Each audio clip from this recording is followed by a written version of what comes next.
Cuidar para a Apvida é muito mais do que um médico ou dentista perguntando o que você sente. É acompanhar você de perto, da prevenção ao tratamento. Por isso, procuramos conhecer bem cada cliente, para cuidar melhor de todos. Apvida, cuidar é para quem conhece.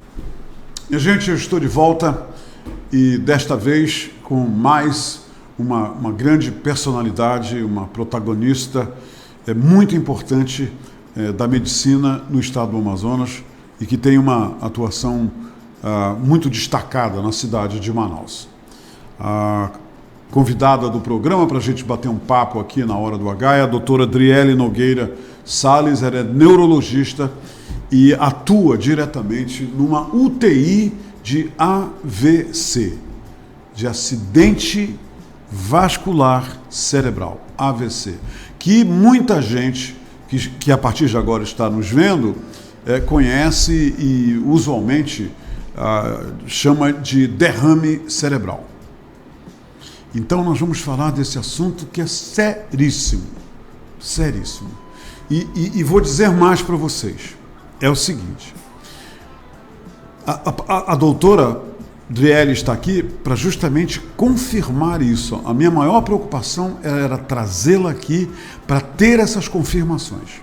E a primeira confirmação que nós vamos pedir dela é a seguinte, que as primeiras horas, depois que uma pessoa começa a apresentar um episódio de derrame cerebral, de AVC, elas são determinantes para diminuir as sequelas. Ok? Então é muito importante que você saiba, né, para seu o uso e conhecimento pessoal, como também para poder ajudar outras pessoas. Tá? Então prestem bem atenção ao que vai nos dizer a doutora Adriele, pelo seguinte, uma outra coisa que ela vai, né, certamente confirmar, são milhões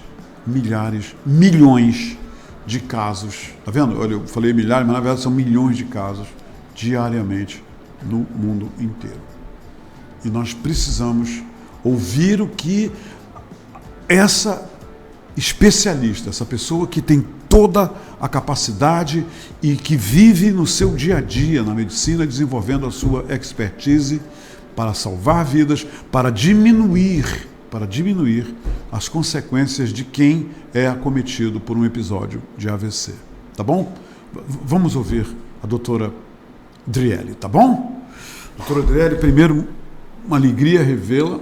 A última vez que nós nos encontramos, a senhora não estava na melhor companhia do mundo e hoje a senhora está, que é a sua filhinha, que é maravilhosa. Parabéns, então, né, por ela e muito obrigado por voltar aqui para conversar com a gente de um assunto tão importante, tão delicado e que as pessoas precisam ter muito conhecimento a respeito. Então, vamos logo confirmar isso que eu disse na abertura.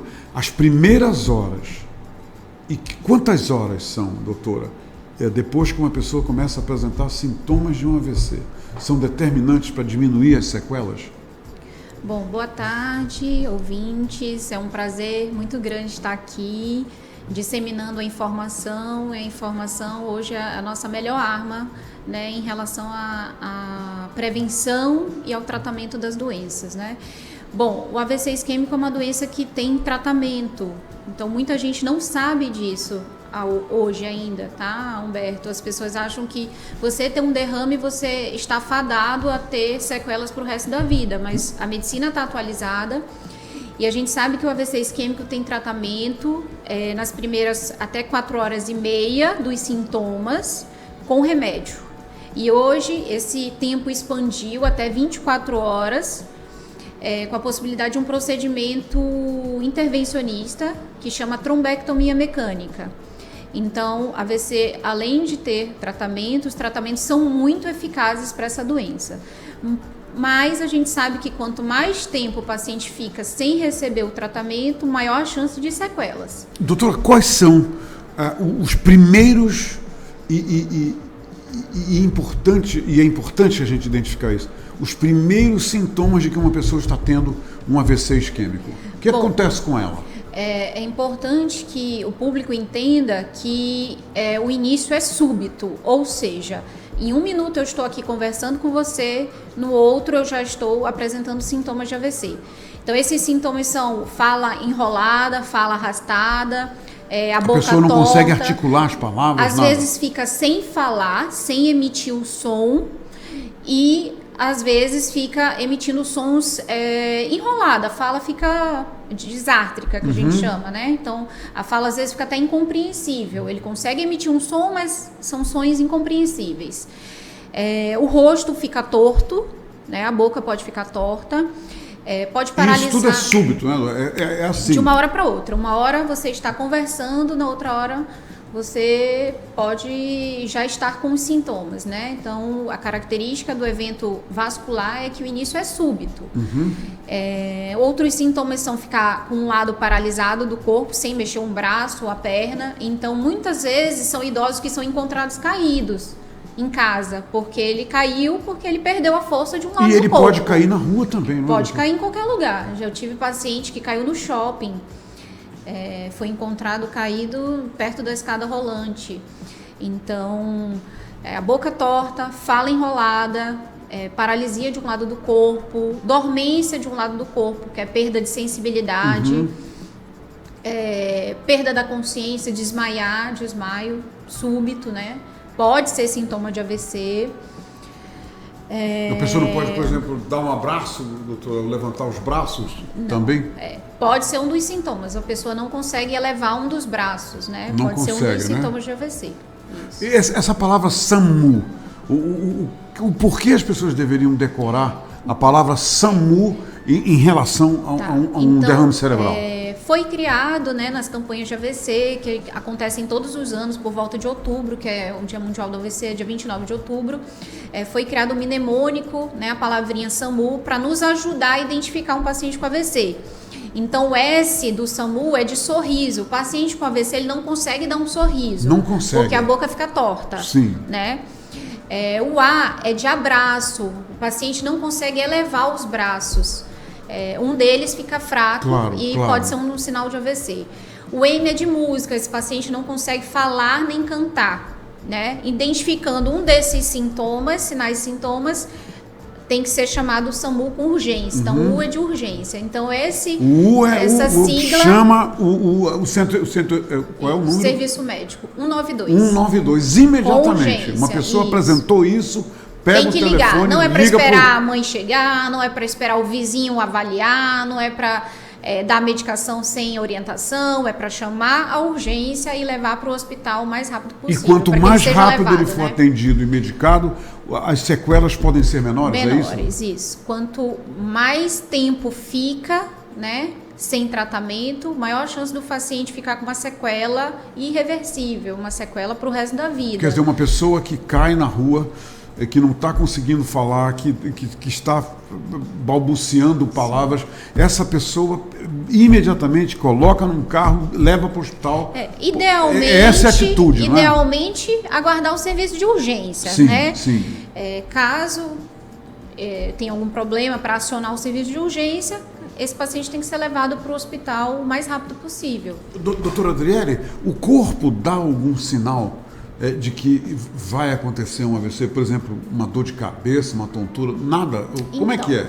Às vezes, né, nem todos os casos, pode ter uma dor de cabeça associada. E uma das causas do AVC é a dissecção arterial. O paciente pode sentir dor na cabeça ou dor no pescoço. Mas nem todos os AVCs isquêmicos são acompanhados de dor de cabeça. A maioria dos pacientes de AVC é formada por pessoas que têm o quê? Pressão alta, pessoas que têm diabetes. Existem outros males que contribuam para esse acontecimento? Bom, o AVC isquêmico, que é o que a gente está falando, que é o mais frequente, né, corresponde a mais ou menos 85% dos casos. Ele é mais comum em pessoas de meia idade e pessoas mais idosas. Por volta dos 50, anos. 60, né, e pessoas mais idosas. Então, essa é a faixa etária mais comum. Não significa que o paciente jovem não tem AVC. E eu vou te citar exemplo daqui a pouco. Esses pacientes, eles têm maiores mais frequentemente fatores de risco. Né? Esses fatores de risco são quais? Pressão alta, diabetes, obesidade, sedentarismo, tabagismo, estresse excessivo. A gente sabe que hoje tem estudo que mostra que o estresse aumenta a chance de AVC. É um fator grande de risco? É um fator de risco. Né? Sedentarismo, que é você não praticar atividade física. Então, todos esses são fatores de risco. Colesterol alto, né? Dislipidemia, são fatores de risco para AVC isquêmico. Doutora Adriele, números, o que os números hoje, por exemplo, pela OMS, né, há muitas ocorrências no mundo inteiro, como eu citei? Em média, são 15 milhões de casos por ano. 15 milhões de casos por ano. De ocorrências, de pessoas que têm um derrame cerebral. Isso. Por ano. Por ano. E a estimativa, até que é trazida nas campanhas, é que 1 a cada 4 pessoas vai ter um AVC ao longo da vida. Uma em cada 4 pessoas vai ter um AVC na ao longo vida. Da vida. É. E nesse caso, são pessoas que têm fatores de riscos elevados, frequentemente tem fatores de risco, mas a gente sabe que um AVC isquêmico ele pode ter outras causas. Por exemplo, uma causa que é comum em jovem, que chama dissecção arterial. A dissecção arterial é quando uma artéria descola, né, por movimento brusco do pescoço. Então, às vezes uma atividade física muito intensa ou um trauma no pescoço pode causar um AVC isquêmico num paciente jovem. Uma vez eu me lembro, a senhora mencionou que as pessoas não deveriam estralar o pescoço. Como é que é isso? Porque tem muita gente que vive, né, tentando estralar o pescoço. A pessoa não deve fazer isso, doutor? Idealmente não, porque esse movimento brusco do pescoço pode causar um estresse para as artérias que passam aqui, vão para o cérebro, que é a artéria carótida, e aqui atrás a artéria vertebral. E esse estresse pode levar à formação de um coágulo, de um trombo, e esse coágulo sobe, entope uma artériazinha e faz um AVC isquêmico. Quando eu anunciei que a senhora viria aqui, eu recebi uma pergunta muito interessante. Ela pediu para eu não citar o nome dela. Eu não vou citar o nome dela. Mas ela disse o seguinte, que ela recomendaram para ela o tratamento quiroprático, né? Aquele que a pessoa pega lá e faz isso, faz aquilo. E ela leu em algum lugar sobre o perigo de estalar o pescoço e tudo mais. Qual é a sua opinião como uma especialista em AVCs sobre essa questão de fazer isso? Há algum perigo ou o quiroprático está preparado para fazer isso sem criar problema? Bom, existe um risco, né? Existe, né, Existe um risco. É claro que se for um profissional qualificado, a chance é menor, mas qualquer movimento brusco do pescoço, existe um risco de ter um AVC. Eu vou citar um outro exemplo que é mais comum no dia a dia das mulheres. Por exemplo, a ficar no salão de beleza com a cabeça esticada ali no lavatório. Então, se durar muito tempo... E elas ficam um bom tempo ali lavando o cabelo. Se demorar muito tempo nessa posição, também é uma pode posição contribuir. pode contribuir para uma dissecção arterial. Quanto tempo, doutora? Porque eu vejo nesses salões, quando eu passo, estão todas as mulheres com a cabeça lá lavando o cabelo. Não tem uma estimativa, Humberto. Acho que depende muito de cada pessoa, da fragilidade da artéria, da duração desse movimento, da extensão do movimento, tá? Mas a gente sabe que a minoria das pessoas vai acontecer isso. Não é uma coisa frequente, mas que acontece, a gente tem relatos que acontece. O grande amigo ontem à noite me disse, Humberto, pergunta da doutora Adriele se realmente o ditado popular que diz que o AVC ele ou mata ou aleja. Esse é o ditado popular, né? É verdade isso? Ou ele mata, a maioria mata ou a maioria dos episódios aleja, doutora? Eu gostaria de dizer que essa fala não é verdade. Não né? Eu gostaria de dizer, mas a gente sabe que hoje o AVC, junto com o infarto, é a principal causa de mortalidade no Brasil. É mesmo, doutora? Isso. Então, a principal causa de morte no Brasil é AVC junto com o infarto. Né? Então é uma doença que mata. E a gente sabe que é a doença que mais causa incapacidade. Dos pacientes que têm AVC isquêmico, Humberto, me fala quantos você acha que voltam a ter a sua vida normal, voltam a trabalhar, voltam a estudar, voltam a fazer atividade física. Doutora, qual é a tua estimativa? Doutora, eu vou lhe falar uma coisa, francamente. Nesse momento eu estou passando por um drama familiar muito grande, porque a minha irmã acaba de ter há 3 meses um AVC e ela está totalmente inabilitada, fisicamente fora de combate. E tenho amigos também que tiveram um AVC e que ficaram fora de combate. Eu não conheço ninguém que teve um AVC e que não tenha morrido, logicamente, e que voltou a trabalhar, fazer e acontecer. Eu não conheço. Mas não existe, então, doutor? A estimativa não existem. A estimativa é que menos de 20% voltam a fazer as coisas que faziam antes. Então, é uma doença que muda a história de uma pessoa, né? A última campanha, né, fala em apaga memórias, apaga profissão, né? Um músico não pode tocar, não pode cantar. E a sequela motora, que é o que a gente está falando, de não andar, de não poder trabalhar. Ou ficar mancando. Né? É só uma delas, né? A gente tem sequela cognitiva. O que é isso? A maioria dos pacientes com AVC não volta a ter uma memória que nem tinha antes. O paciente com AVC, ele tem outras complicações, ele tem dor crônica, ele tem mais depressão, ele tem mais ansiedade. Porque ele tem a noção de que quer fazer as coisas, mas não consegue, não é, doutor? Também, isso influencia. Isso pode levar ele a um estado depressivo mais facilmente. Doutora, o que a senhora recomenda em termos de prevenção? Tem prevenção para evitar um AVC, já que a senhora citou pressão alta, diabetes, obesidade? A prevenção reside aí, é? Isso. Bom, a prevenção sempre é o melhor remédio, né? E 90% desses fatores que eu citei, eles são preveníveis, Humberto. Então, a gente tem esse poder. Mas a pessoa no dia a dia, ela vive correndo atrás, trabalho, filhos, escola. E às vezes em cima de estresse, né, doutor? E às vezes a gente esquece que as outras coisas só vão dar certo se você estiver bem consigo mesmo. E quando eu falo bem consigo mesmo, significa bem com o corpo e com a mente. Então, antes que a gente queira que outras coisas deem certo na nossa vida, a gente tem que cuidar de nós mesmos, né? Então, fazer atividade física, se alimentar bem, beber bastante líquido, parar de fumar, reduzir o estresse, né? Claro, consultas médicas, avaliação médica regular ajuda na prevenção. E tem uma doença, trata logo aquela doença, certo? Usa as medicações corretamente.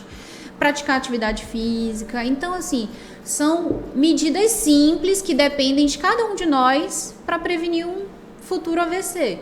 Doutora, o Anísio quer saber o seguinte, se o AVC pode ser uma questão de familiar, quer dizer, porque o pai teve, o filho vai ter, o neto vai ter, uma coisa assim congênita. Existe isso? Congênito exatamente não, mas tem influência familiar, porque algumas doenças têm influência familiar. Por exemplo, a pressão alta a gente sabe que é mais frequente se você já tem um pai ou a mãe acometido. Diabetes é mais frequente se você tem um pai ou a mãe acometidos. Colesterol, tem colesterol que é de origem familiar. Toda família tem colesterol alto. Mas AVC propriamente dito não. Mas se você já tem uma família que tem todos esses fatores de risco e você é obeso, sedentário, você também vai caminhar para ter esses fatores de risco. Então acaba que são fatores associados diretamente com o AVC. Mas é difícil de eu dizer que o AVC pode ser hereditário. Sim. Não posso dizer isso. Mas os fatores de risco, eles podem ter influência genética sim. Então, filhos de pais que têm pressão alta, diabetes, sedentarismo, colesterol, tem filhos que acabam herdando isso dos pais também. Humberto pergunta para a doutora Driele se exercícios físicos em academias em excesso pode causar um AVC nos jovens que frequentam as academias. Bom, não é exercício físico eu acho que ele deve estar falando aqui de frequente, levantar peso mas e essas coisas. A gente sabe, eu citei ainda agora, que exercício físico intenso mal orientado pode causar AVC. Então, esse exercício, levantar um peso Além do que você dá conta, isso pode causar uma dissecção arterial, que é aquilo que eu citei ainda agora, que é a principal causa de AVC em jovem, né? Então, é importante praticar atividade física, é importante que essa prática seja com orientação do educador físico, para que evitar essa situação, né? De você fazer um exercício de forma errada, com excesso de peso, que aí sim pode facilitar um AVC. Doutora Adriele, eu quero criar esse acontecimento hipotético aqui entre nós. A gente está andando na rua, onde de repente uma pessoa de meia idade, um idoso, cai. Aí você percebe alguma coisa estranha nele, né? Que ele não está conseguindo falar, que ele... Primeira coisa é ligar para o 192, não é isso? Isso, ligar para o SAMU. SAMU. Isso. Se estiver custando por causa de trânsito, etc., a pessoa deve agir imediatamente para continuar ajudando, para remover essa pessoa? Se você conseguiu falar com o SAMU, né? O SAMU, como a eles orientam, ele consegue, né, ter uma abordagem mais rápida, passar pelo trânsito que está acontecendo, consegue dar uma orientação. Então, a minha primeira orientação é que aguarde a orientação do SAMU. Do SAMU. É, isso. Muito bem. Mas aí a pessoa também, a pessoa que está em casa, a pessoa que está, no caso da minha irmã. A minha irmã estava numa festa, ela caiu. E as amigas, porque tinha bebida envolvida na festa, tinha uma série, colocaram ela para deitar. E ela ficou deitada, né, tendo o AVC e tudo mais, e não foi removida imediatamente. Quer dizer, quando uma pessoa cai assim, sem quê, nem para quê, tem que surgir a desconfiança, né, doutora? Tem que ser submetida a uma avaliação médica, imediatamente, né? Porque pode ser um AVC. Porque quanto mais tempo, isso é que é importante as pessoas saberem. Pior. Mais neurônios morrem e maior a chance de sequelas graves. Quanto mais tempo passa para a pessoa receber o atendimento e ser medicada, quando ela está tendo um AVC, a possibilidade das sequelas serem mais fortes, mais graves e são maiores, né? São maiores. E aí vem as consequências, né? Ficar acamado, parar de trabalhar, e alguém da família também tem que parar de trabalhar para cuidar dessa pessoa, a chance de fazer úlcera, de feridas no corpo, a chance de infecção, né? E todas aquelas outras coisas que eu já comentei, como dor, depressão, ansiedade. E às vezes essa pessoa pode ficar retida numa cadeira de rodas, né, doutora? Pode ficar. Que aí o cuidado tem que ser... Totalmente dependente de outras pessoas. É uma das sequelas que a senhora considera grave. Uma das sequelas, né, mais temidas, né? Ficar acamado, sem conseguir comer, sem conseguir se comunicar. É muito grave. Doutora Adriele, não sei como lhe agradecer por ter vindo aqui mais uma vez esclarecer isso para as pessoas. Eu espero, francamente, que muita gente que nesse momento ouviu a sua fala, essas pessoas se conscientizem mais e mais de que é preciso ficar muito atento com os sinais do AVC. Boca torta, dormência no corpo, parar de falar, fala arrastada, a perda de equilíbrio, quer dizer, de equilíbrio, perda de força de um lado do corpo, né? Então são sintomas de AVC. Então, assim, a mensagem que eu quero passar para o seu público, para as pessoas que estão me vendo, é que a AVC é uma doença comum e é uma doença que tem tratamento. 1 em 4 pessoas vão ter um AVC ao longo da vida. Vão ter um AVC. Isso. Então é importante saber que tem tratamento. Então não é uma pessoa que vai ficar fadada a ficar numa cama. Então, se ela recebe o tratamento adequado, feito pelo neurologista, tem alta chance dela ser devolvida para o trabalho dela, depois voltar para o convívio da família. Então é importante. Então, primeira coisa, saber que tem tratamento. Quanto mais rápido o paciente receber esse tratamento, menor risco de sequelas. Mais rápido, você falou 4 horas, né, doutora? 4 horas e meia é o tempo para o remédio. Até 4 horas e meia. Mas se o paciente recebe o tratamento com meia hora, ele tem mais benefício do que aquele paciente que recebe com 3 horas. Então, quanto mais rápido recebe o tratamento, menor o risco de sequelas. Então, tem tratamento, o tratamento tem que ser realizado prontamente, imediatamente, o mais rápido possível. As pessoas têm que ficar atentas aos idosos, aos parentes em casa, porque As os ocorrências sintomas... são frequentes mais nos idosos, né, Sim, doutor? é mais frequente por volta dos 50, 60 anos. Então, prestou atenção, tem boca torta, tem a fala enrolada, não está conseguindo elevar os braços, não está conseguindo andar, levar imediatamente para ser submetido a uma avaliação médica.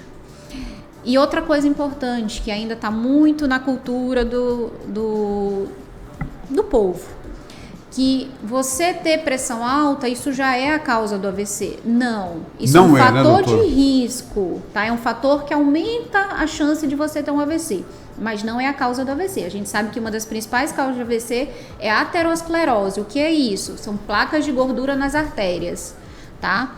E a segunda outra causa mais comum... E o exame preventivo detecta tudo isso, detecta. né, doutor? E a segunda causa mais comum é causa cardíaca, quando o paciente tem uma arritmia cardíaca, não trata.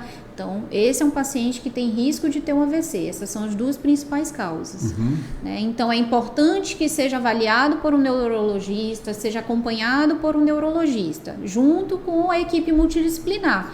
Então, um paciente que teve AVC e não conseguiu receber tratamento, ele mesmo assim precisa ser avaliado por um especialista, ele precisa ser submetido à reabilitação, fisioterapia, fono, terapia ocupacional, e é possível que ele melhore ainda essas sequelas, doutora, né, com a reabilitação. A senhora, doutora Adriele, a senhora recomenda, eu acabei de pensar nisso, aos idosos, como, por exemplo, os homens depois dos 40 anos, 45 anos, devem fazer o exame, né, de próstata, lá, o toque e tudo mais. A senhora recomenda aos idosos, uma vez por ano, visitar um neurologista só para fazer um check-up neurológico? Existe um check-up neurológico, né? Não é uma coisa que a gente indica de rotina, mas se é um paciente que tem fatores de risco, né, tem pressão alta, diabetes, colesterol alto, sugere-se que faça um rastreio, né? Importante é a prevenção. Então, a gente está procurando o problema antes dele se tornar um problema maior. Então, é importante que esses pacientes já façam uma avaliação. Doutora, muito obrigado. Adorei voltar a conversar com a senhora. Já faz o quê? Mais de 2 anos. Gostou da Casa Nova? Tudo? Adorei. Gostou? Adorei. Tá legal? E eu quero voltar aqui mais A vezes senhora para vai falar voltar. sobre todas as doenças neurológicas, Sim, porque tá bem. a nossa especialidade, os nossos pacientes, eu sempre costumo dizer, são pacientes que são negligenciados, porque são doenças não muito comuns, que as pessoas têm medo. Cite, são por doenças, favor, outras doenças neurológicas. Epilepsia. A enxaqueca, que é uma doença comum. Muita né? gente tem ataques epiléticos sim, e enxaqueca, sim. doutora. E são doenças que geram muitas dúvidas, né, Humberto? E são doenças que têm tratamento, o prognóstico geralmente é bom. A epilepsia é controlável, não é? Sim, controlável. E não é transmissível. E não é, não é transmissível. E a enxaqueca também é controlável. Tem tratamento, né, doutora? Então, a senhora vai voltar para falar sobre o Alzheimer, sim. Toda a população está envelhecendo, né? Isso faz parte aí do amadurecimento. É verdade. Então, eu vou lhe falar uma coisa interessante a meu respeito. Sim. Eu nem a gente não se toca para Alzheimer isso. você não tem. Não tem. Doutora, mas uma coisa interessante a meu respeito é o seguinte, é que uma senhora conversando comigo na padaria, eu estava lá na Feira do Pão, né? Aí ela me disse: Humberto, tu já te tocou pro fato de que tu não precisas votar? Aí eu olhei para ela e falei: como eu não preciso votar? Aí ela disse: não precisa, porque quem tem mais de 70 anos não precisa votar. É interessante essas coisas, você fica, de repente, né? Olha, eu não preciso mais votar. Mas, eu vou continuar votando, tá, doutora? Tudo bem, fazer a sua parte. Eu vou fazer a minha parte, eu vou continuar votando. Tá certo. Muito obrigado pela entrevista, eu pela agradeço, conversa agradável, espero que informativa. Os ouvintes tenham entendido a mensagem de que é uma doença grave, é uma doença frequente, e uma doença que tem tratamento. Bacana isso. Então, isso que é bacana. importante. Posso lhe pedir uma coisa? Pode falar. Como é o nome dela? Maria Helena. Maria Helena. Diga alguma coisa para ela, porque quando a senhora mostrar a entrevista, ela vai ver que a senhora está falando nela. Maria, a mamãe está chegando, ela está atrasada de novo. Pronto. Parabéns, senhora Maria Helena, para você e teu esposo. Tá Obrigada. bem? Parabéns mesmo. Doutora Adriele, obrigado por ter vindo aqui conversar. Eu que agradeço. A senhora vai voltar aqui. Tá? Vou voltar. Muito obrigado. Eu que agradeço. Gente, por hoje é só. Hoje é quinta-feira, né? Então, eu acho muito bom a gente pensar, repensar. Essa nossa entrevista está aí no portal do Holanda a partir de agora, à sua disposição. Se você quiser recomendar para alguém, recomende, para que a pessoa assista essa entrevista e se informe sobre todos esses itens tão importantes tratados pela doutora Adriele, que é uma especialista em AVC. Ela é uma neurologista especialista em derrame cerebral. Tá bom? Amanhã eu vou voltar para entrevistar, amanhã é sexta-feira, amanhã eu vou falar de vinhos aqui. Coisa boa. Bom. E Mas cuidado com o excesso. cuidado com o excesso, porque excesso até água faz mal, né, doutora? Sim. Então amanhã eu vou entrevistar uma pessoa, o enófilo Pedro Stênio, que vem falar sobre a qualidade, a evolução da qualidade dos vinhos brasileiros. Ele é um especialista em vinhos brasileiros. Conto com a companhia de vocês. Gente, até amanhã. Cuidar para a Apivida é muito mais do que um médico ou dentista perguntando o que você sente. É acompanhar você de perto, da prevenção ao tratamento. Por isso, procuramos conhecer bem cada cliente, para cuidar melhor de todos. Apivida, cuidar é para quem conhece.